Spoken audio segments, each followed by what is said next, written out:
bago po ako magwakas, payagan ninyo akong magtalakay sandali dun sa ginawang kababuyan ni Risa Hontiveros sa mahal na Pastor Kibuloy.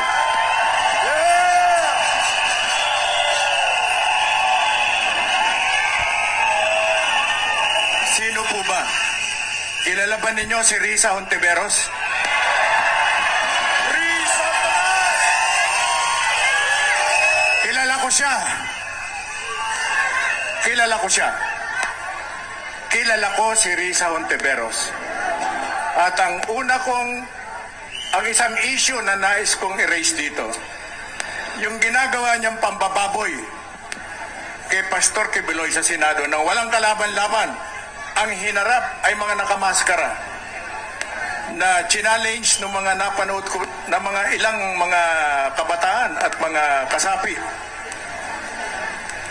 ng ating relihiyon na pinasisinungalingan at ini-expose kung sino-sino itong mga to. Sino ba si Risa Hontiveros? Ang tanong ko sa kanya, siya ba ay merong moral ascendancy? Wala!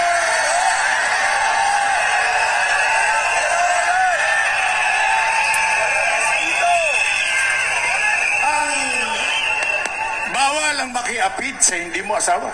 Tama! Bawal. Bawal. Bawal po, yan ay nasa Biblia, bawal po ang makiapid sa hindi mo asawa.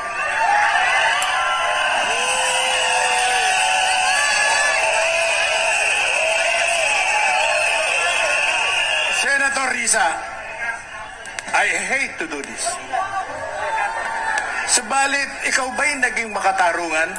Pumarap ka sa television, nandun ka sa Senado, ginagamit mo ang pagiging senador mo, binababoy mo ang isang tao, binababoy mo ang isang religious leader.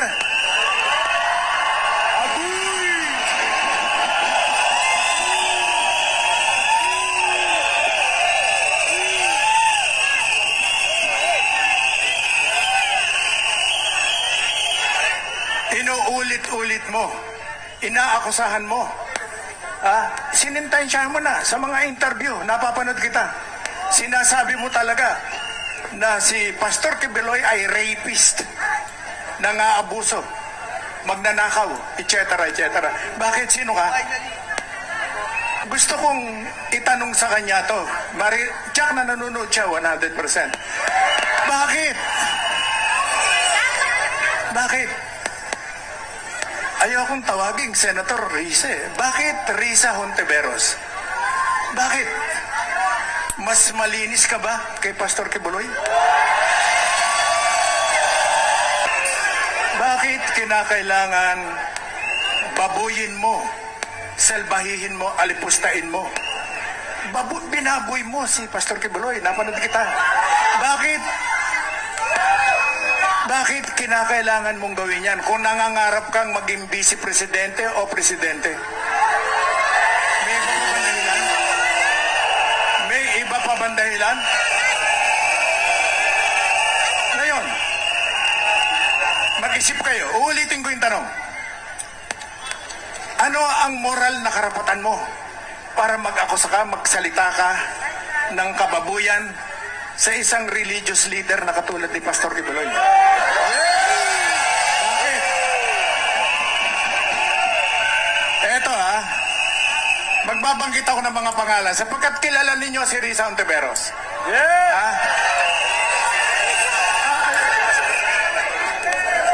Masyado akong ewan ko, hindi parehas. Talagang binaboy, At kung magsalita siya, hindi niya lang inaakusahan, hinuhusgahan niya na. Kaya ako, inire-raise ko yung issue. Bakit? Ano ang meron ka bang moral ascendancy? Anong moral meron ka? Wala. Bawal makiapid sa asawa.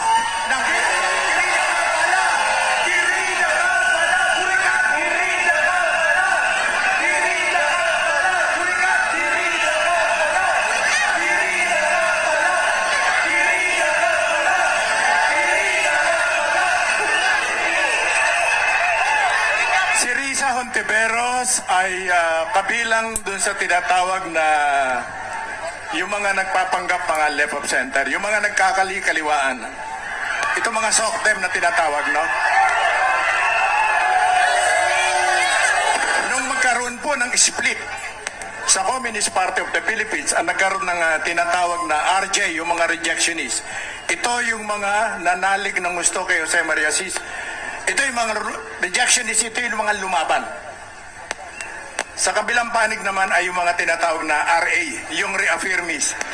Ito yung mga nagtaguyod ng linya, yung armed struggle ni Jose Maria Sison. Itong sila, Risa Hontiveros, ay humiwalay sila. Ayaw nilang magpa-identify. Subalit, nung maging presidente si Noynoy Aquino, binigyan sila ng poder. At pinamahala sa kanila yung isang malaking programa ng reforma sa lupa.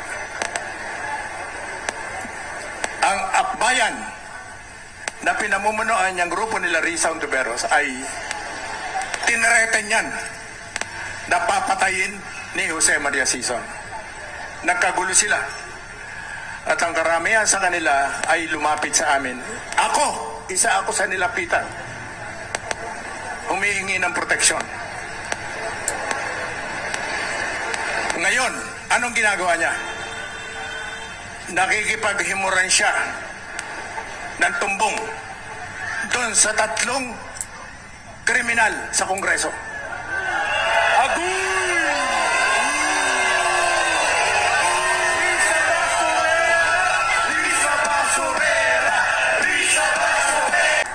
Kung kaya tayo nagkakagulo,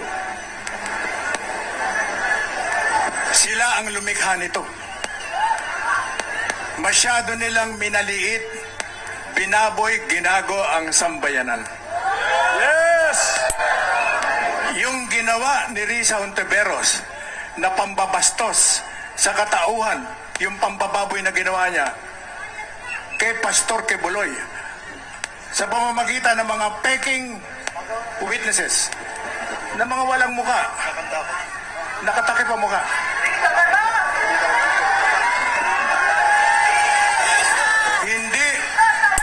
Hindi lamang si Pastor Kibuloy ang binaboy niya. Ang binaboy nila ay ang sambayanan. Narito rin ako dahil gusto kong magpaalala sa inyo